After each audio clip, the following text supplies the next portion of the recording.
Hello and welcome. We are so glad you are joining us today for our presentation on From Compliant to Collaborative Best Practices for the Evaluation Process. We know it's the beginning of a new school year, and we're so excited that you have a few minutes to join us for this valuable information. My name is Tara Whedon, and I will be your moderator this afternoon. I am the Curriculum and Learning Design Manager here at Eduphoria. And presenting this afternoon, we have our product managers, Emily Cram, Shanna James, and Jeremy Wagner. So they will be sharing you some hot topics related to evaluation processes that you can adjust locally. Some housekeeping reminders. We are recording this. You will have access to the recording link approximately 24 hours after broadcast. You can also find the recording and previous recordings on our YouTube channel. Our Q&A window is reserved for those questions specific to the topic being presented. So if there's a question that comes up as you're hearing from our wonderful presenters, please do submit that in your Q&A window. That will allow us to answer those questions. You can even piggyback and comment on one another's questions if that's something you would also like to know the answer to. If something seems very broad and general, we'll take a moment and we will discuss it live in our session, or you might just get a text response in the Q&A window. For other general things, we do have a chat. So if you're wanting to celebrate something you hear or share a best practice that you use in your district, please do engage in the chat, and we will invite you for your first opportunity to engage in the chat momentarily.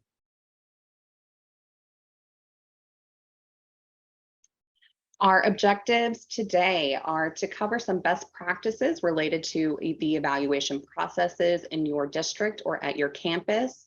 We'll look at some ways that you can audit your forms and appraisers to see and evaluate the processes that are currently in place and where you might wish to make some adjustments.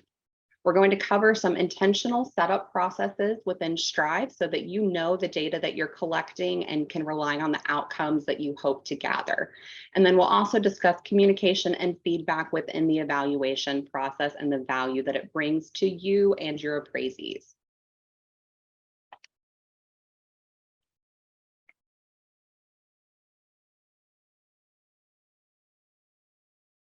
All righty, and here is that first chance to engage with us in the chat. We love to start off and hear from you. So beginning of the school year, we know you're back in full swing. You have kids on your campuses, you're hearing from your teachers, and you are back in those school routines. So we'd love to hear, what is your favorite thing about starting a new school year? So drop in on the chat. Do you like those school supplies, the smell of those new freshly sharpened pencils? Are you excited to be back into a routine, getting out of those pajamas in the morning and arriving at campus? Or is the kids really what are sparking your joy as you return to the campus? Oh, seeing a notification that chat is disabled, I'll turn my attention there. Thank you for that.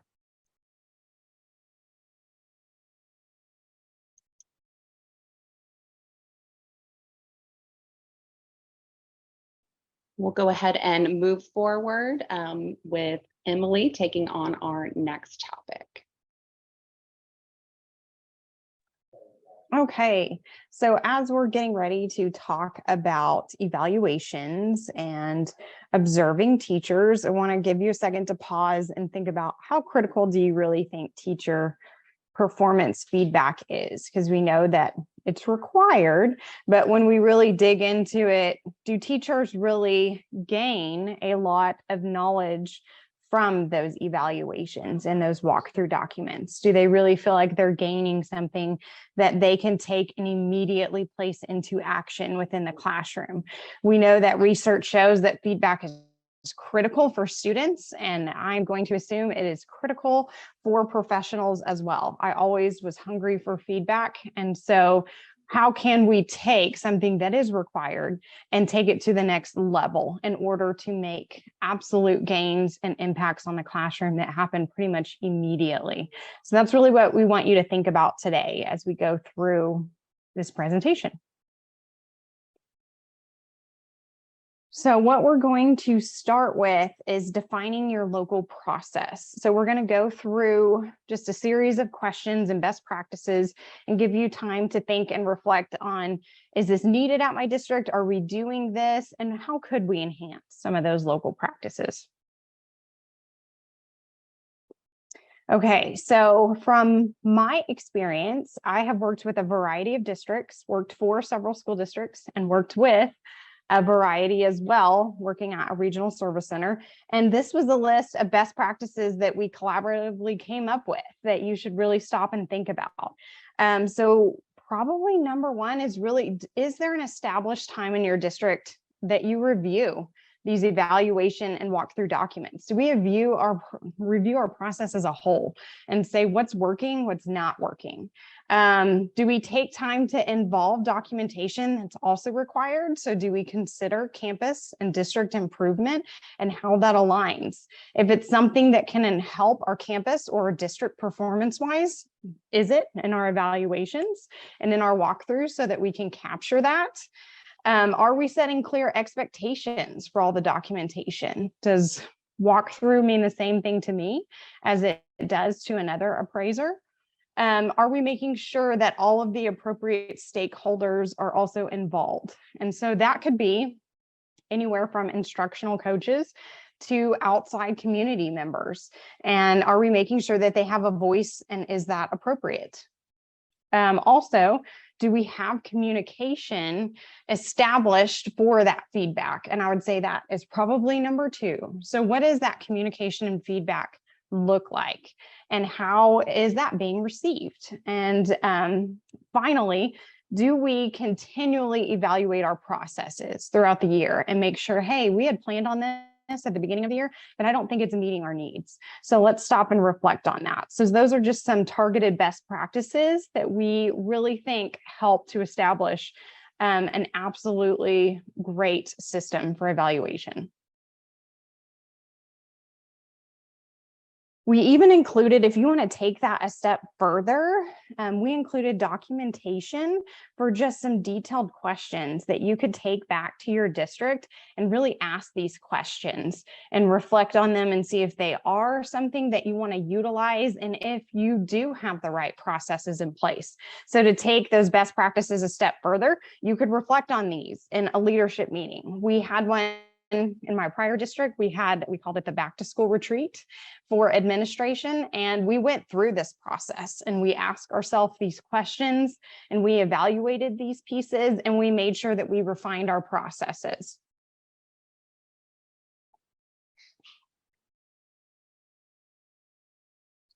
Okay, so some of those, I'll just summarize them quickly because you saw you have a list of those. And like Tara said at the beginning, we will send out a recording of this webinar and we will send you these resources as well. So as long as you signed up, then you will get the recording and you will get a copy of these resources. But to summarize those reflection questions, we're overall really asking you about that annual review process. So do you have that established and do you have the right stakeholders there?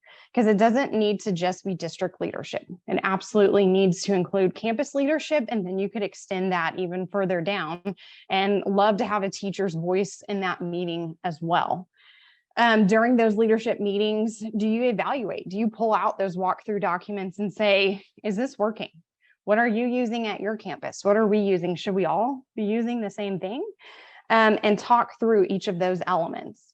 Are those people involved that we're saying really should be involved? If you're TIA, then you're really required to have outside community members present, and their voice is supposed to be heard throughout this process as well. In addition, how does your district ensure that teacher feedback is part of the process? So I already kind of dropped in, are teachers allowed to come? Is that part of it? And if not, we're going to give you some ideas on how to make sure that teacher voice is a part of this evaluation process.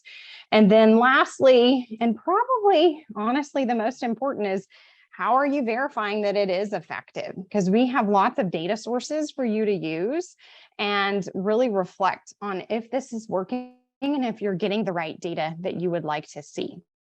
So those are just some basic summarization of those reflection questions. And again, you can grab those and take those back to a district leadership meeting.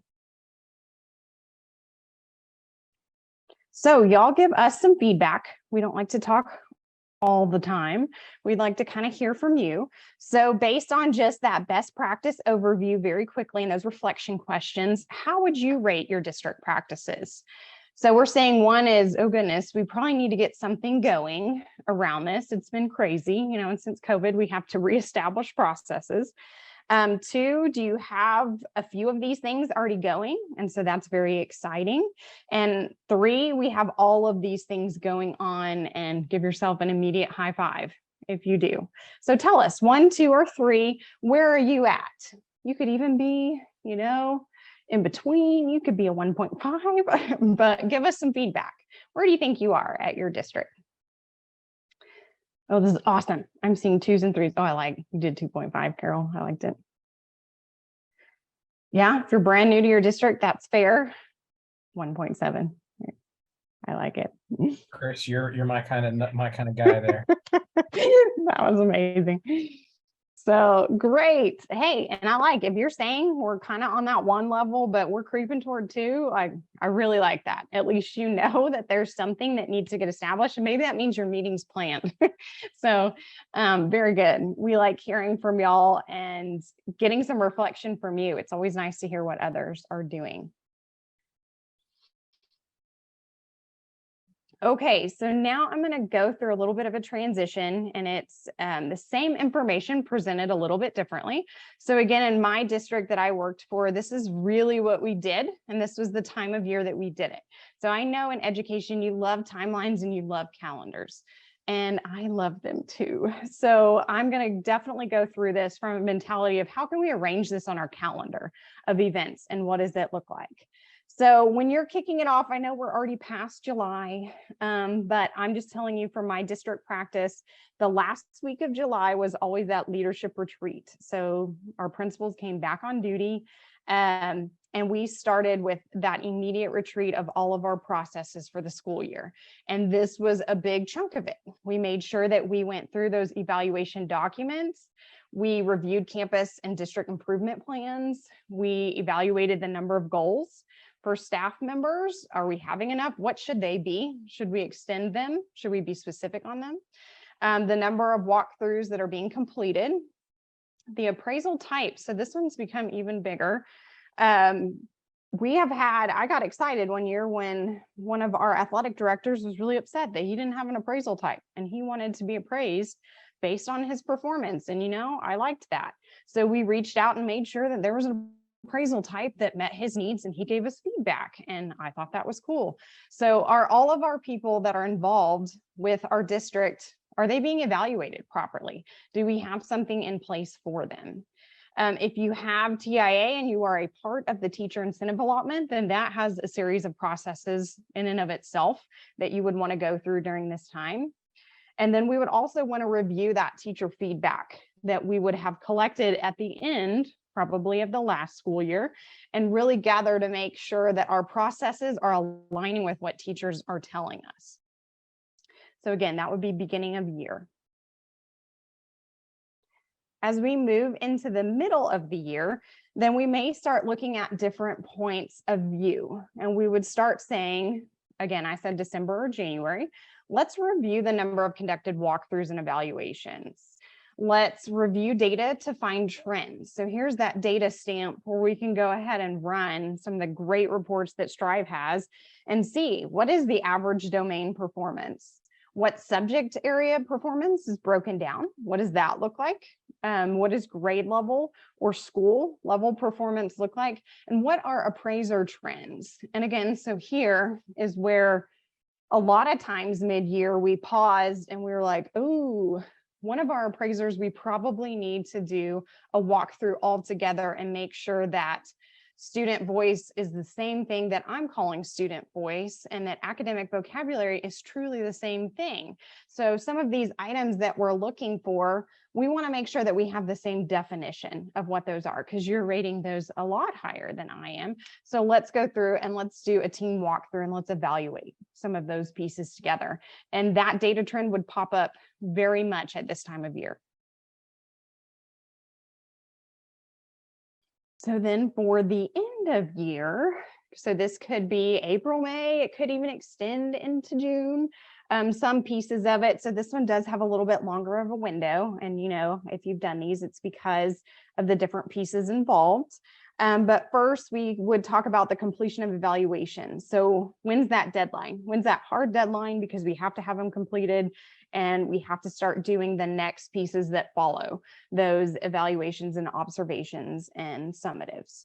That usually all of that documentation is used to move forward in those end of year conference and goals. So we would have to have those established as well.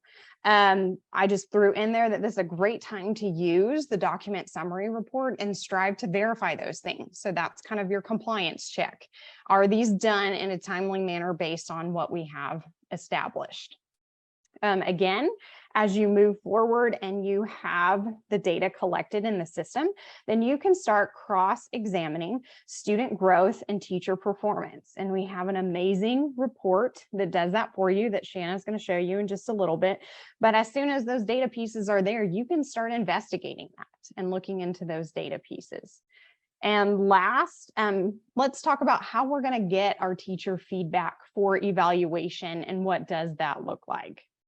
You'll see there's a link at the bottom of this slide that does say district example timeline. So we had a wonderful district that was willing to give us theirs. They are a TIA district, and so they have it down to the wire, which you would really pretty much need to be for those obligations. And they gave you every part of their timeline and when they did exactly the different pieces. And then they have the correlation between the documentation and Strive, which is awesome. So you can see all of those pieces narrated by a district who is using Strive for their collection. So again, that'll be part of the resources that is sent out as well.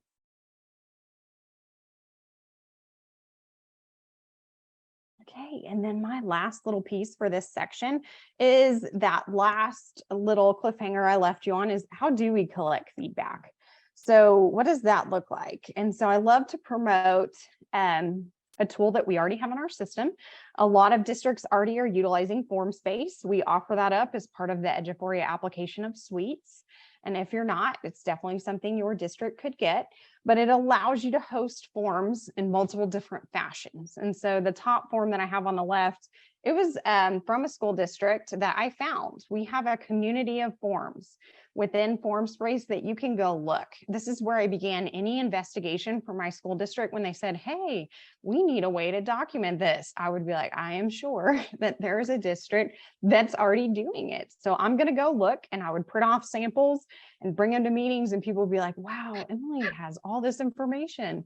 I really didn't. I used the community, and it provided a lot of support for all of those unanswered questions. And it provided an element where if you see a form that you like, at the top, it says import document to. So now that document belongs to you, and you can edit it and you can change it in whatever form you would like. So this one at the top is a professional development needs assessment. So this is great. The prior district I worked for did this. We said at the end of every school year, what do you need? What do you prefer to have help on? And we had them evaluate themselves on all different criteria so that we got that. It allowed for after professional development was given at the beginning of the school year to say, this is what you said. This is what you told us you wanted. And so we provided it. And it was always helpful to have that transparency involved in our planning. Then at the bottom, you could extend this and also use it for one of the other districts I work for, use it for instructional coaches. And every time as an instructional coach that I went out to a campus, I filled out documentation, and it went to that principal based on the teacher I worked with and based on what I saw in the classroom and when I was coming back. And it was great. Then we could pull an amazing report of all of the details of all of our instructional coaches and where they were and what they were doing. So you could really use Formspace in a lot of different fashions. I even included, there's no login needed if you do a web form. So if you involve stakeholders and community, this is a great way to get that feedback. And it has all of the data options and reporting available for you as well. So utilizing the tools that you already have at your fingertips. Emily, we did have something just come through the chat, and anyone attending, feel free to share your own context to this question in the chat as well. But the question was, could parents also complete a survey through Formspace? They absolutely could. So there are web forms. And so again, no login is needed on a web form. They just need the URL to be able to log or to be able to just fill out that form. So it would be based on the website link that you provide. And you can enable them at a certain time and turn them off at a certain time. So yes.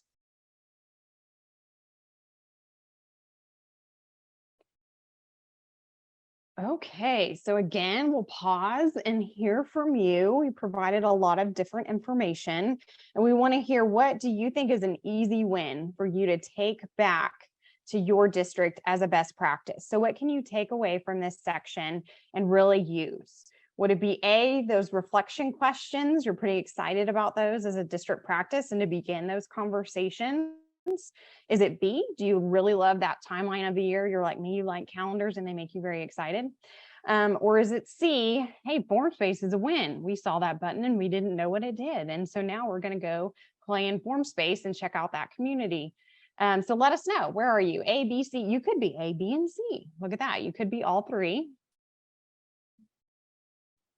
I see some A's and some C's. Oh, I saw a B and a C. I think we've got a great variety in the chat here. I don't think we have a clear winner. So it looks like the resources are going to serve us well, and we're excited to go explore Formspace after this. Wonderful. Okay, well, I will turn it over. All right, so I'm going to discuss some things that are kind of a follow-up. Some of them might even be repeats of the things that Emily brought up as she was walking you through how to define your process. And this is more of how to support that a little bit more in depth. But one of the things that she mentioned, and I think is a big piece of improving that process, is to have an audit of your appraisal forms.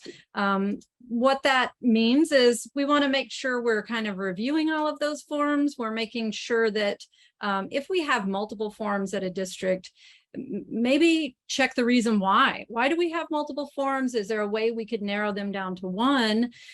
Most importantly, because now we do have these awesome analytic tools, having one form is much more comprehensive, gives you a lot more trend analysis over and across the entire district. So really having those conversations, and like she said, include the stakeholders, include principals in those conversations as well.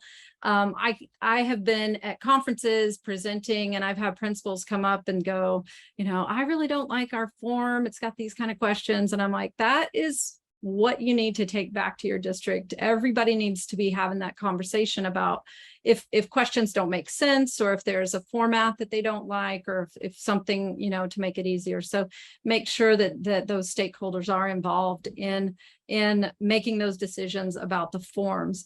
And if you have, you know, if you like narrow your form for collecting t-test information that'll feed into the summative eventually, that's good. But you also might want to have a coaching type walkthrough form that'll focus more on instructional goals or classroom strategies and things like that. So possibly have a separate form, walkthrough form for that. Again, one form will allow you to really dig in and have some really good trend analysis, but I would suggest having that in a separate space of the other walkthroughs. So it's very clearly defined that your one walkthrough for possibly focusing on t-tests is separate of the other, of the coaching walkthrough. And if you're unsure of what your form should look like, or if you have something that's not working, we always have the Eduphoria community that's similar to what Emily mentioned in the Formspace community, where you can go and look at other forms that are already out there. We have lots of school districts that are publishing their forms.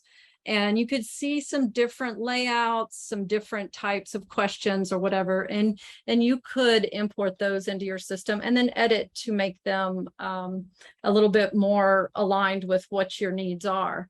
But really reviewing those forms, and I say this a lot too, with what is the result, and now that we have the analytics tools, what's the difference between a checkbox and a matrix, and how do they look in the analytics? So here's an example of them side by side, and this is a form that a district uses that includes both. The check boxes are more of the look fors and something that you can add. It's more of a kind of a quantifiable thing, and then your matrix items are where you would take that information and give a rating in the matrix. So there's pros and cons to both. So whichever one you feel gives you better feedback, or you're able to get more information from, is really, really what, again, this is just your preference. So having those groups look at this, look at the results, what works is better. I also know that we have an analytics that came out. We have a document summary, which will actually summarize and it'll analyze a single document. And we also have a appraisal analysis that will analyze multiple documents. The difference with appraisal analysis is that it will do the matrix analysis. So if you are wanting to capture more, be able to calibrate, you might have a matrix walkthrough. So again, it's just your preference on what works, and getting that input from the stakeholders will help.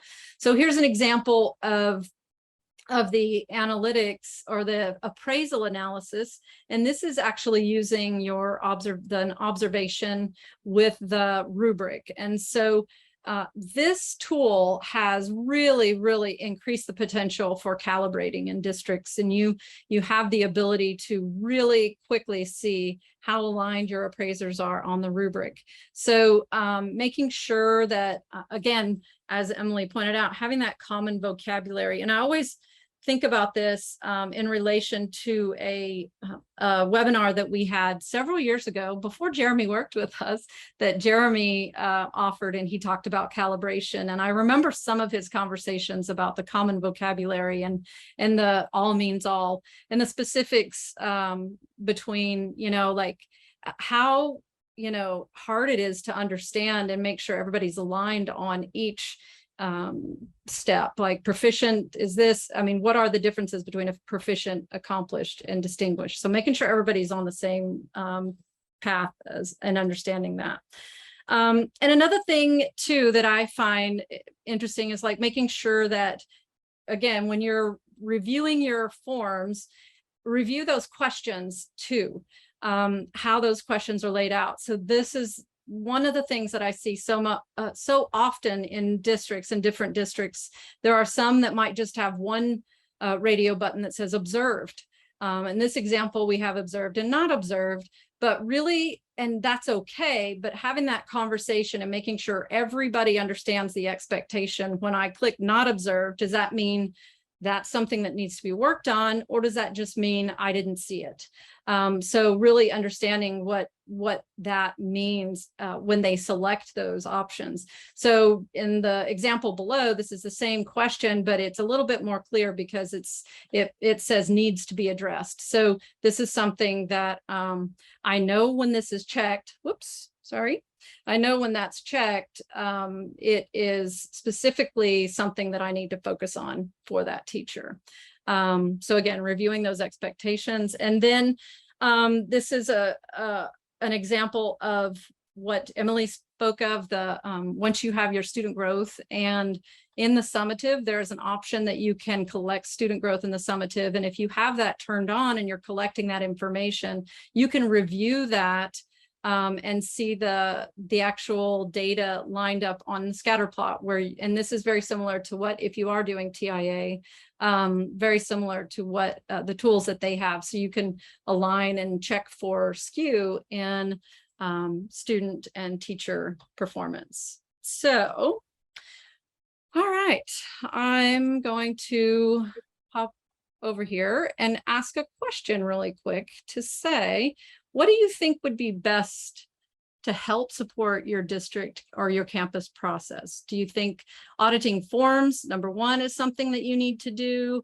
Number two, maybe look at those questions and reformat those questions to better display in analytics. Or number three, aligning appraisers on the practice and vocabulary. So if you have a minute to pop those answers. Anna, Yes. while those responses are coming in, we did get another question in our chat related to sharing those graphs that you were displaying. So what's the best way to share the graphs that you were displaying in district analytics with your admin team if they're not seeing the same thing? So you have different access levels. How can we share those? Well, that is a good question. And the ultimate question that we always get asked is they want, there needs to be a print button. And I am sad to say there's not a print button there yet, but I would do just a screen capture of the graph and share that with just in a presentation, just like I did there. If that helps. Did I answer or did I miss? Think so. And I think it would also be a great opportunity to share those things like Emily was discussing, having your campus and district leadership come together so everyone can be around the table, see the information and ask those questions that are presented as you review that data together.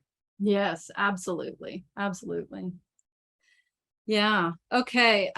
Yeah, like that. Oh, yes. I will say, Colette, that is on our list of what we would love to do, to be able to, and in our endless list of improvements, being able to share views like you do in Aware is definitely something that we have on our radar for the analysis tools. So yeah, thanks for mentioning that.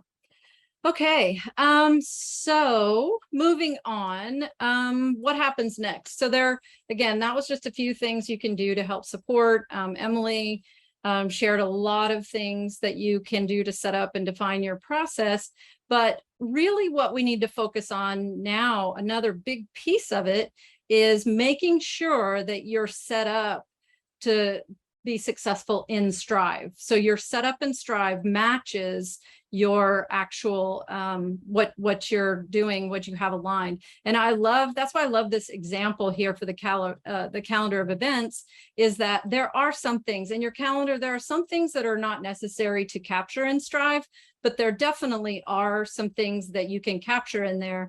And most importantly, if you have deadlines that you want to capture. So really lining this out, very clear, adding where you could possibly include that in Strive is a great example of how you can optimize those settings. So I would definitely recommend doing that.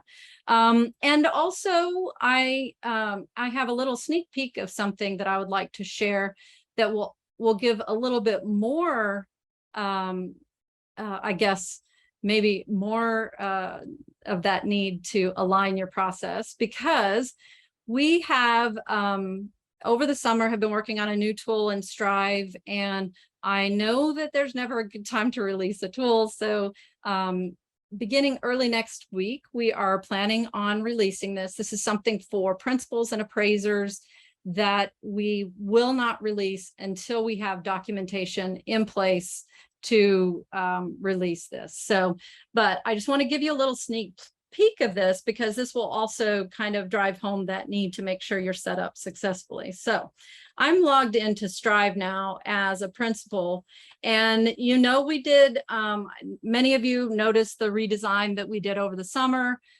We kind of did that to really align for some new tools that we're releasing. And the first thing is this item called the activity tracker. So the activity tracker is a place where a principal or any appraiser can come to see all of the appraisal activity that's going on their campus, or if I'm just a limited appraiser, I would see my information. So this table is essentially, if you're familiar with the report that we had called the evaluation process completion report, it's actually, that was an export, and that's a snapshot or a moment in time. And we wanted to have an option for principals and appraisers to go in and see that data live and get some alerts, some fancy alerts or things like that. So again, this is all of the evaluation process data on the entire campus. So there's a lot of information here. So the thing to keep in mind is that there are quick and easy ways you can filter to get to specific data that you need. So I can filter, these are all the appraisee types that are used in my district. So I can filter quickly to the T-test teacher if I want, and I can filter to a specific task. So if I only want to see student growth goals, that information, here's the information on my student growth goals, everything is on track. And notice I have all the principals here because I am the principal. I can filter to my own list of things that I need to be aware of. So as an appraiser, like again, if I'm a principal, I might see more appraisers, but if it's just my information, then I can see at a glance what I've got going on, if there's anything that I need to take care of at that at the time. So the other thing I could do is if there was a walkthrough that I could do in this list, I could go in and let me filter to my walkthrough. That'll be easier here, informal walkthroughs. And then I could just click on that from here, and it takes me right to the evaluation process where I can click and create that walkthrough for my appraisee. So again, that's something that is a quick and easy, sneak peek there. And with these filters, I can really dive into the data. So you'll notice here on the left, and it's a little concerning maybe because you see at risk. So we have different statuses that are that we have set up. There's an at-risk status, which is 2 weeks prior to the due date. And we even have an overdue, which we don't have anything overdue showing that's overdue right now. And then we have on track. So the overdue would be the due date and beyond, or after the due date, sorry, correct. After that due date, it will start showing as overdue. So these are the things, for example, I'm going to go back over here and say this teacher observation window ends at 2:10. So we need to make sure that, let's say February 10th, 2022, we have a deadline. And so if you have that in place, then you will, and your at risk will start showing for those that 2 weeks prior. And then if you have any overdue. So this status is important here. I'm going to try to speed up because this is not a full training on this, and we will have lots of documentation. But another thing that I have here is the ability to have incomplete items. So this is something that's been asked for a very, very long time. And this is a space where, as an appraiser, if there's anything that I need to do to like for a document that started, I can do in this space. So if I need to sign a document, there's a button there that says I need to sign. It'll open up a window and it'll allow me to sign it. And there's a button to sign. And of course, it'll go through the same signature process.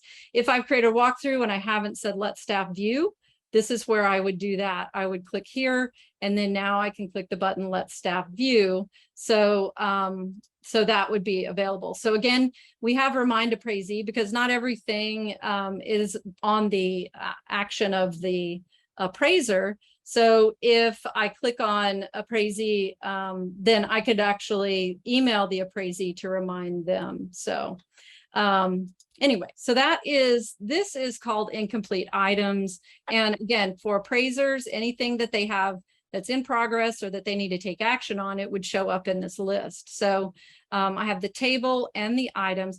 The activity tracker will be released next week, early next week. Again, we want to make sure documentation is in place. We have the little call outs, user pilot that will give a walk, kind of a fly out and give some explanation, and also give the links to the documentation.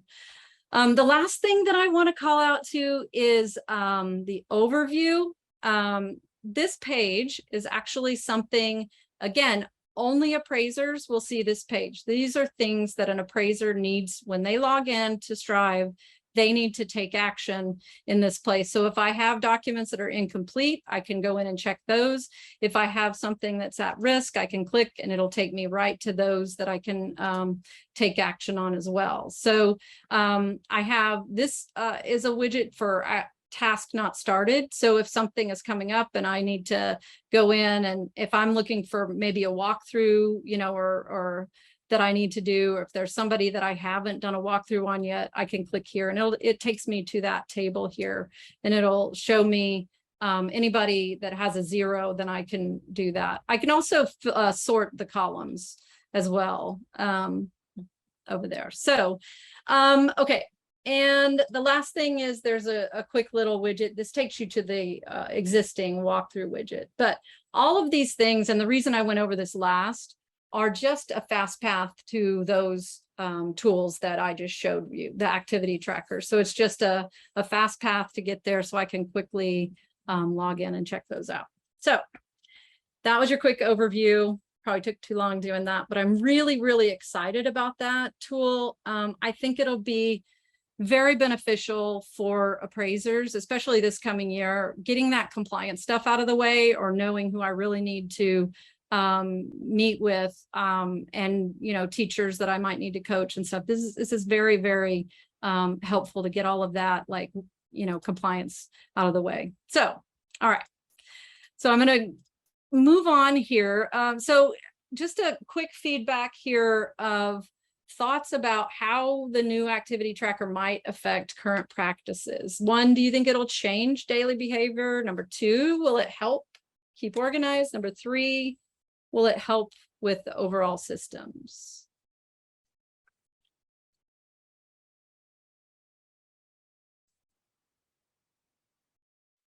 Lots of 2s and 3s. Love it. Yeah, absolutely. All right. Karen, I know you are saying 3 and 1, but I choose to read that as 31. It will help so much. It's 10 times number 3. Yes. Love it. All right. Well, so I'm going to jump on here really quick because I want to talk through these things a little fast because I think Jeremy has a lot of good information that he wants to share. But this is something that this is where it's vital that you set those due dates up. So if you have your due dates and your required amount, this is where in the appraisal type, you will actually add those due dates to the appraisal type. So you can set that up. You don't have to have a due date and required amount. You'll notice that it said NA if it wasn't applicable, and there will be things that aren't. But if you have definite things that you want to track the due date and you want to be notified, I would definitely say to make sure that you have the due date set up in your appraisee types.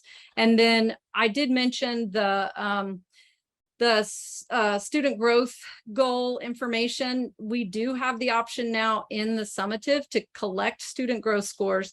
This is what gives you that scatter plot chart where you can measure the teacher performance and the student growth scores in the same space. So that is something that I would definitely say to make sure that you're checking.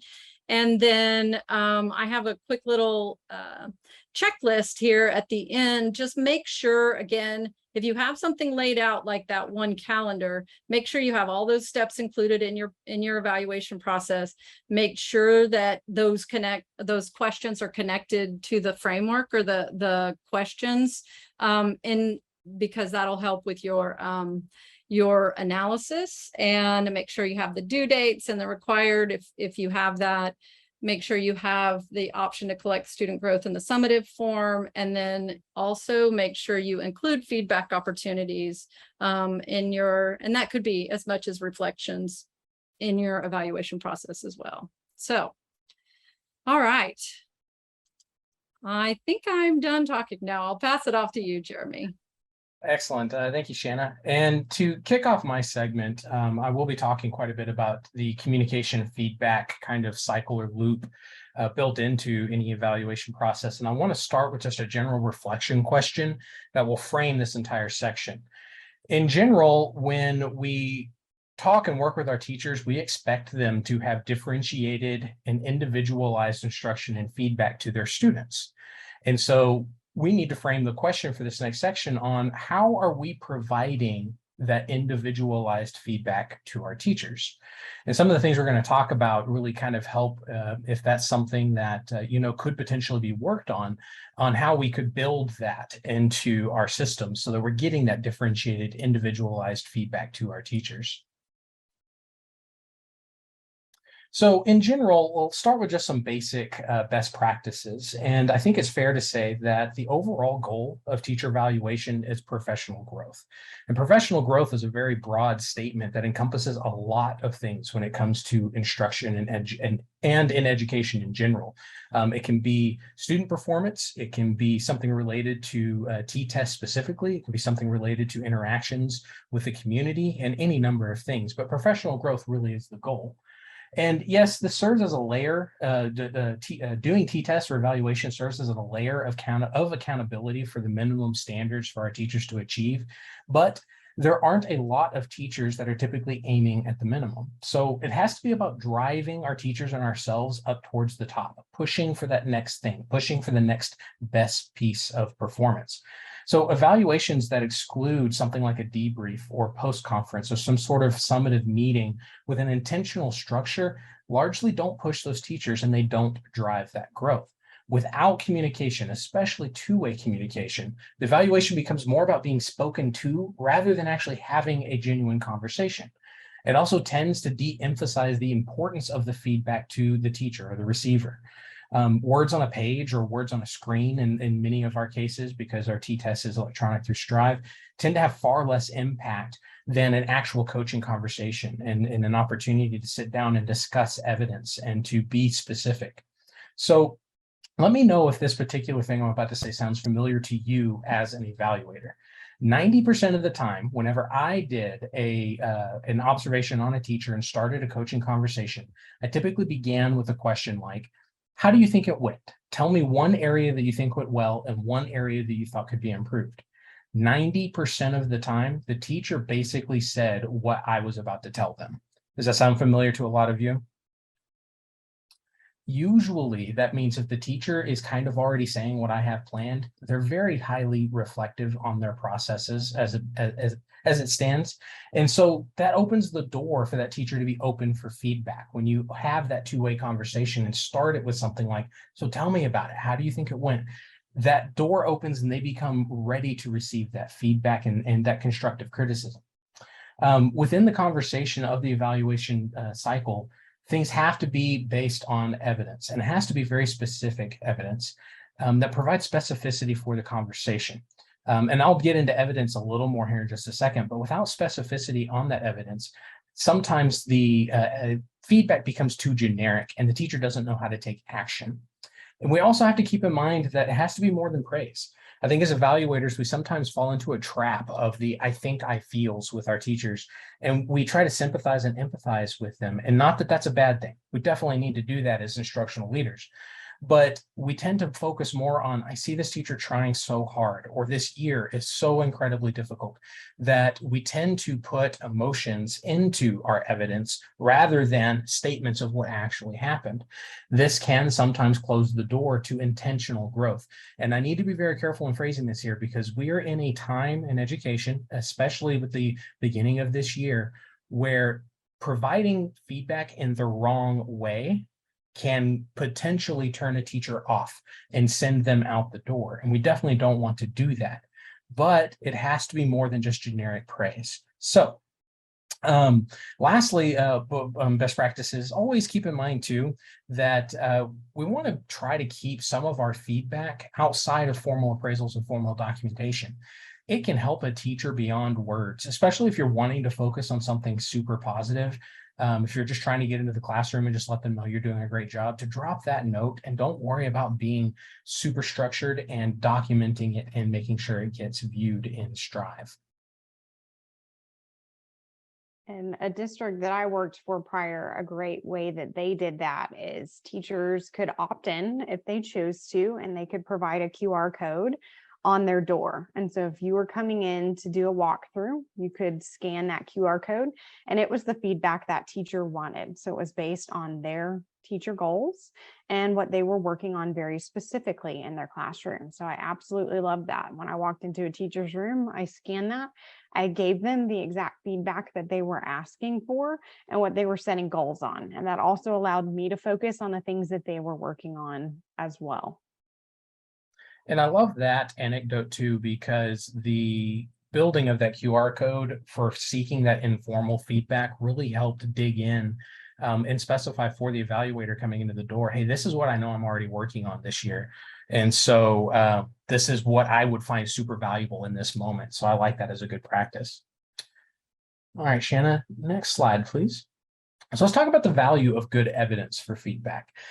Teacher evaluation requires very specific evidence, and sometimes you may be in a position as a district leader or a campus leader where if you're reviewing a walkthrough document or reviewing a t-test observation, you may see sometimes generic statements like the students were unruly.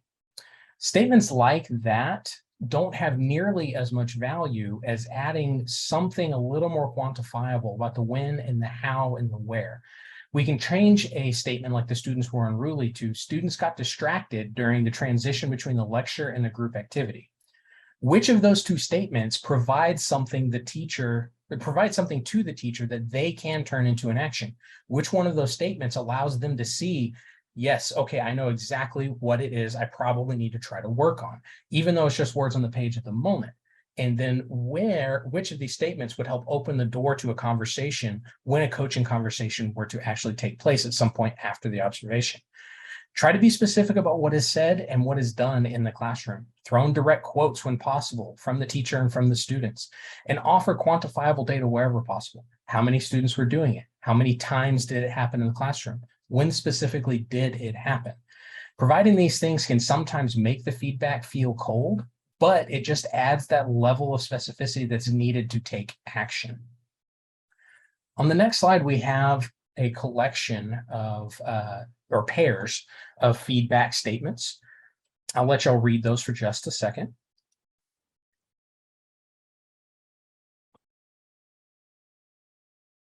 As you're finishing reading these, think about kind of what we were saying a second ago. Which of these statements are going to provide more power and more opportunity for those teachers to actually see what's going on and to take action to either reinforce what's going well or to refine what needs to be improved? You probably all agree that the second set of statements are doing just that. They provide that specificity, but they're saying the exact same thing that the more vague statement is saying. And like I said a second ago, we want to try to keep things about the facts and sharing things in a way that makes it actionable.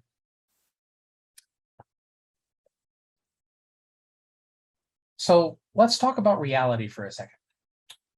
We know that as this year is starting, we're facing something we may have never faced as educators or as instructional leaders in the past. Teachers are leaving the profession in droves. Despite the fact that teachers are leaving and the variety of reasons that teachers are leaving, there's a lot of research that shows that retention is linked to effective feedback. If teachers are feeling like they're receiving the feedback they need to continue to grow as professionals, they're less likely to want to leave at the end of the school year. But the question remains, who has time for that kind of depth in coaching and providing conversations with feedback these days? We have vacant positions in our schools. We have more first-year teachers than we've ever had before. We have emergency certifications. We have permanent subs that we can't get filled with permanent teaching spots. Well, go ahead and click one more time, Shannon. The reality is, to meet all of these demands, you need to provide more feedback in less time, and that is a tall task. So in order to achieve that, we have a model of a feedback conversation that you could potentially follow. And this is just a suggestion. It was provided by Eduphoria and was adapted by George Valenzuela's Lifelong Learning Defined. And this is a 16-minute coaching conversation structure. If you're following something like DDI, the impact cycle, the instructional waterfall, those kinds of conversations can usually take 30 to 45 minutes, if not more, per conversation in order to provide a meaningful two-way conversation and provide that feedback. If you adopt a more refined and time-bound protocol, You can allow for things like a couple of minutes for clarifying the purpose of the meeting and what was seen. Statements including, I saw this. More statements to open conversation into, I wonder what would happen if, and maybe even consider using or consider doing these things. Notice within this example protocol, there's a full 5 minutes of the 16, almost a third of the time that's left for open reflection and conversation, because that's where the power really comes in with the processing with the teacher. And so consider adopting something like this, but be cautious. If you adopt a protocol that is as refined as this and is only 15 to 16 minutes long, it will imply aligning your entire staff to honoring that time-bound nature of the conversation. So the entire staff has to be trained on this is how it's going to work. We all have to agree this is how it'll go. And if there are further questions and conversation that needs to happen after, near the end, let's schedule more time so that you can get to the next teacher and continue providing that feedback as necessary.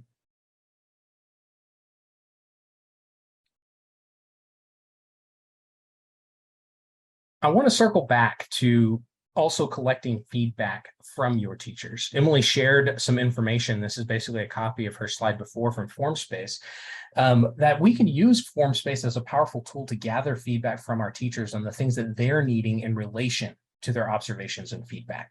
What has gone well this year in their observation feedback cycle? What could be improved? Offer questions on a Likert scale, rating their satisfaction with things like frequency of walkthroughs, satisfaction if you adopted a new type of coaching conversation, things like that. But be cautious here too. Providing teachers with this type of survey, you need to actually use the data and let teachers know what you learned and how you're going to adapt that next year. Go ahead, Shannon. And lastly, I want to talk about setting professional development for the next year and through the summer for the teacher. Summatives help review the year, but also set the stage for the next year.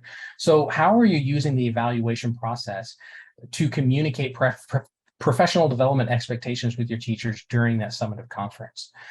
Professional development selection should always align with the professional and student goals from the year and whether or not they were met or could continue to grow. And they could and need to address the T-test areas of refinement. And to that end, we also try to use the summative as a chance to allow teachers to begin drafting their goals for the next year, whether it be a professional goal, student growth goal, or both. I want to put forth an anecdote of information. Often when working with teachers, and my prior experience before Eduphoria, teachers were lost on how to actually craft a goal. And when it comes to T-tests in particular, crafting a goal should be founded in T-test evidence and ratings. So for example, if an area of refinement was identified as a teacher with 2.3 communication, the teacher should go into 2.3, find a bullet that they are currently performing at, whether that be in developing proficient or otherwise, find the corresponding bullet in the level up, and then craft their growth statement or the professional goal around that. A good example could be skillfully using probing questions to clarify and elaborate extended learning by asking questions at least 3 times in a lesson. And then to wrap up my segment, I have one quick question we can go into the chat as we're nearing the final minute. What is your biggest takeaway about communication and feedback, something that you could take back and maybe put into action immediately? Is it one, providing specific evidence and feedback and looking at ways you're providing that specificity? Is it trying to adopt a feedback structure that saves time? Or is it working on how setting professional development and goals are used with T-test outcomes? Throw it into the chat.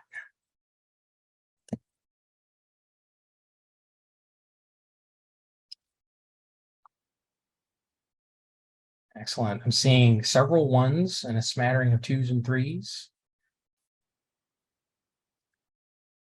More 1s and 2s. Excellent.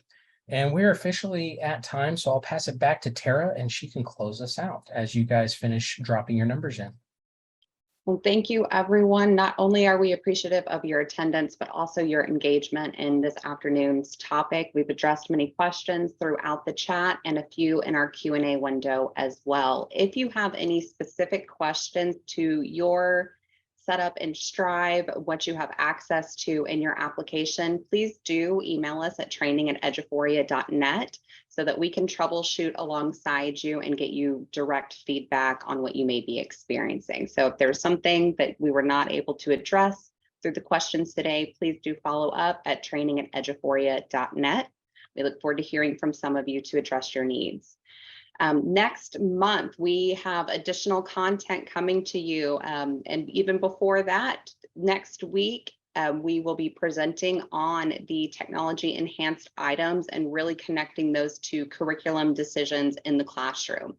But next month, we'll continue this conversation that we started here this afternoon with a district chat, hearing from voices at the district and campus level, thinking out the evaluation process. So we're excited for you to come back and join us to extend this conversation and hear from those local voices and how they're putting this into application at their district. We'll end the month of September with a spotlight series, getting to hear from Klein ISD and how they're leading professional development, not only face-to-face, but also in a hybrid environment to really help integrate the practices of using new item types on their assessments throughout the district. So we look forward to seeing you at these additional opportunities to learn with us. Thank you all for attending today. And that TEI webinar will be next Wednesday on August 31st. You can register from our online help guide access.